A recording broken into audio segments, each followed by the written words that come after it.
भारत रत्न अटल बिहारी वाजपेयी की 96वीं जयंती पर आज उन्हें पूरा देश याद कर रहा है। एक सुलझे हुए राजनेता, प्रखर वक्ता और बेहतरीन कवि अटल बिहारी वाजपेयी 25 दिसंबर 1924 में जन्मे थे। भारत के 10वें प्रधानमंत्री रहे अटल जी 1942 में राजनीति में उस समय आए जब भारत छोड़ो आंदोलन के दौरान उनके भाई 23 दिनों के लिए जेल गए थे। 1951 में आरएसएस के सहयोग से भारतीय जनसंघ पार्टी का गठन हुआ तो श्यामा प्रसाद मुखर्जी जैसे नेताओं के साथ अटल बिहारी वाजपेयी की अहम भूमिका रही। 1952 में अटल बिहारी वाजपेयी ने पहली बार लखनऊ लोकसभा सीट से चुनाव लड़ा, हालांकि उन्हें सफलता नहीं मिली। वाजपेयी उत्तर प्रदेश की एक लोकसभा सीट पर हुए उपचुनाव में उतरे थे, जहां उन्हें हार का सामना करना पड़ा था।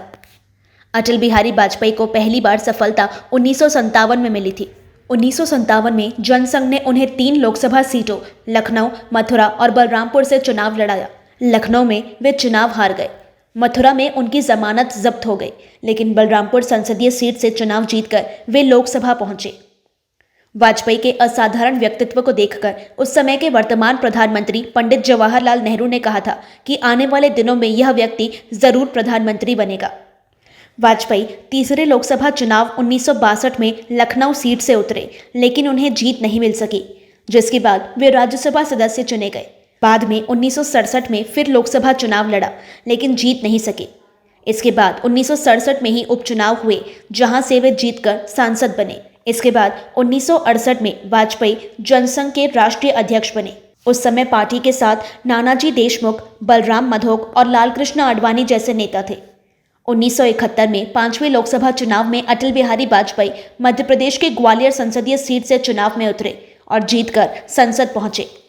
आपातकाल के बाद हुए चुनाव में 1977 और फिर 1980 के मध्यावधि चुनाव में उन्होंने नई दिल्ली संसदीय क्षेत्र का प्रतिनिधित्व किया। 1984 में अटल जी ने मध्य प्रदेश के ग्वालियर से लोकसभा चुनाव का पर्चा दाखिल कर दिया और उनके खिलाफ अचानक कांग्रेस ने माधवराव सिंधिया को खड़ा कर दिया, जबकि माधवराव गुना संसदीय क्षेत्र से चुनकर आते थे।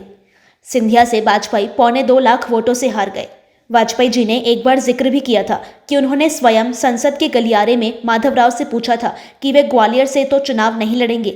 माधवराव ने उस समय मना कर दिया था, लेकिन कांग्रेस की रणनीति के तहत अचानक उनका पर्चा दाखिल कर दिया गया।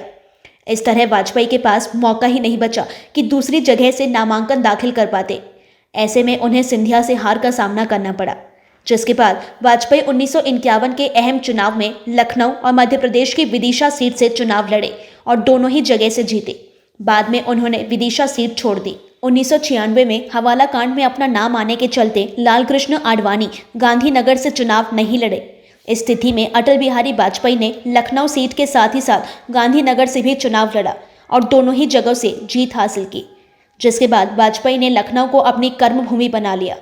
वे 1958 और 99 का लोकसभा चुनाव लखनऊ सीट से जीतकर सांसद बने। आपातकाल के बाद 1977 में हुए लोकसभा चुनाव में जनता पार्टी की जीत हुई थी और वे मोरारजी भाई देसाई के नेतृत्व वाली सरकार में विदेश मामलों के मंत्री बने। विदेश मंत्री बनने के बाद वाजपेयी पहले ऐसे नेता थे जिन्होंने संयुक्त राष्ट्र महासंघ को हिंदी भाषा में संबोधित किया, जिसके बाद जनता पार्टी अंतर्कलह के चलते बिखर गई और 1980 में वाजपेयी के साथ पुराने दोस्त भी जनता पार्टी छोड़ भारतीय जनता पार्टी से जुड़ गए। वाजपेयी भाजपा के पहले राष्ट्रीय अध्यक्ष बने और वे कांग्रेस सरकार के सबसे बड़े आलोचकों में शुमार किए जाने लगे। 1994 में कर्नाटक, 1995 में गुजरात और महाराष्ट्र में पार्टी जब चुनाव जीत गई, उसके बाद पार्टी के तत्कालीन अध्यक्ष लालकृष्ण आडवाणी ने वाजपेयी को प्रधानमंत्री पद का उम्मीदवार घोषित कर दिया था। वाजपेयी जी 1996 से लेकर 2004 तक 3 बार प्रधानमंत्री बने। 96 के लोकसभा चुनाव में भाजपा देश की सबसे बड़ी पार्टी बनकर उभरी और वाजपेयी पहली बार प्रधानमंत्री बने। हालांकि उनकी सरकार 13 दिनों में संसद में पूर्ण बहुमत हासिल नहीं करने के चलते गिर गई।